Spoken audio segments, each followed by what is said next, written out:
Tiglath-Pileser III was a prominent king of Assyria in the 8th century BC. He initiated a major phase of the Assyrian expansion and is widely regarded as the founder of the Neo-Assyrian Empire. Tiglath-Pileser had been the governor of Northern Kingdom and provinces before getting hold of power from Assur-Nirari V during a period of weakening Assyrian influence.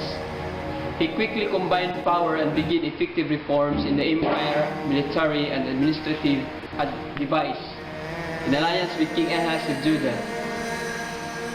He succeeded in dominating both Syria and Palestine. Later he accomplished the combination of Babylonia and Assyria, making his kingdom the most powerful in the world.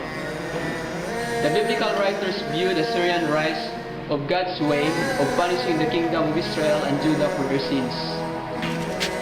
The Bible confirms that Tiglath-Pileser conquered a large portion of the northern kingdom of Israel and forced many of its inhabitants into exile. The kingdom of Judah meanwhile became his willing slave and ally. Tiglath-Pileser is considered to be one of the most successful military commanders in history, bringing most of the world's known to the ancient Assyrian under his control before his death.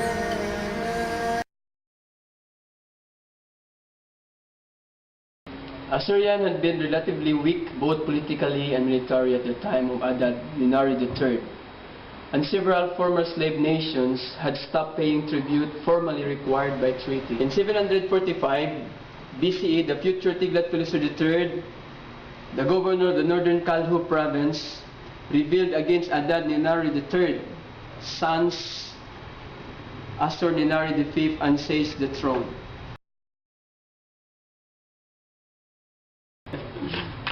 Establishing his capital at the northern city of Nimrud, Tiglath-Pileser III acted quickly to join his power and reorganize the territorial administration of Assyria.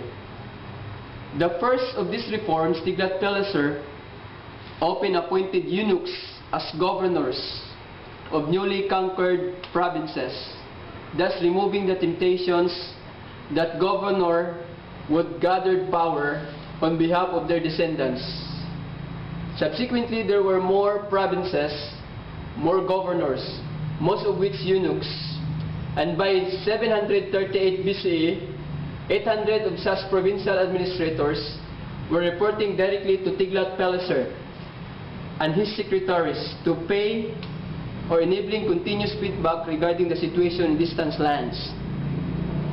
The officials were responsible for taxations.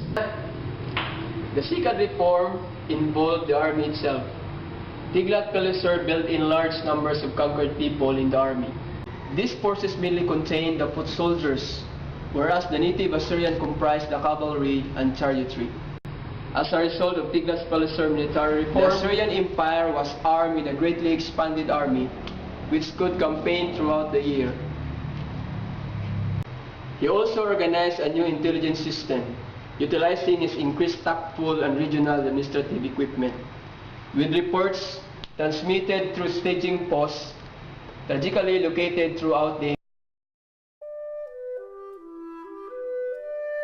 campaign. In his first year reign, during 745 BCE, Tiglath-Pileser already claimed to have captured several cities of Babylonia, then placing his eunuchs over them as governor. He also quickly defeated his northern neighbors Urartu in modern Armenia, whose controlled under Sardori II had extended to northern Mesopotamia and Syria and controlled key trade routes in which Assyrian power relied. So he also defeated the Medes and then proceeded against the Neo-Hittites, Syria and Phoenicia. In Syria he took Arpad in 740 BCE, 3 years of siege, destroying the city and captured its territory as a province of Assyria. He subjected Hamath, located north of Damascus, to tribute.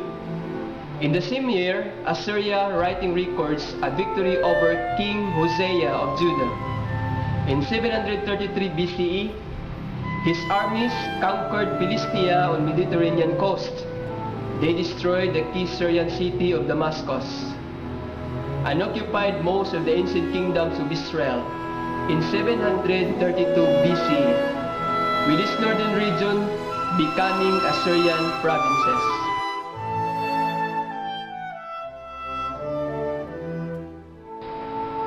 Biblical records sometimes confirm the Assyrian once shed further lights on Tiglath-Pileser's reign and his impact of history of the region.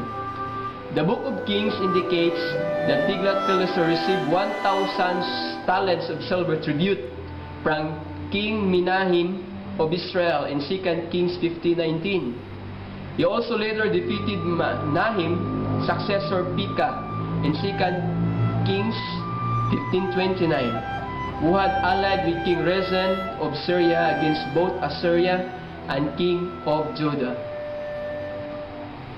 The Bible preserves parts of ally letter of King Ahaz of Judah to Tiglath-Pileser asking for aid against the above-mentioned alliance. "I am your servant and vassal. Come up and save me out of the hand of the king of Aram or Syria and the king of Israel, who have attacking me," in 2 Kings 16:7. The biblical writers portrayed Tiglath-Pileser captured of Damascus as resulting of Ahaz's gift.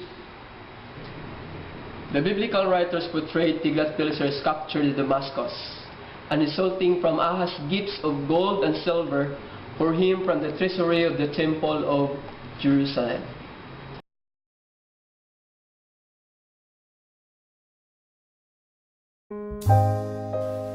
Legacy. Tiglath-Pileser's III conquests and reforms led to establishment of Assyrian as the center of a true empire. Assyrian would hereafter remain the dominant force in the region of several generations.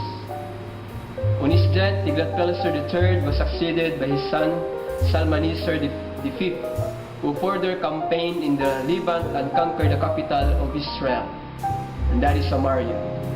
The biblical writers believe that the rise of Assyrian under the Tiglath-Pileser and his successor was brought about by God's providence to punish Israel and Judah for their sins. The kingdom of Israel was destroyed by Assyrian forces under Shalmaneser during the reign of King Hosea in 722 BC, while the kingdom of Judah under King Hezekiah lost every city except Jerusalem to the Assyrian army of King Sennacherib.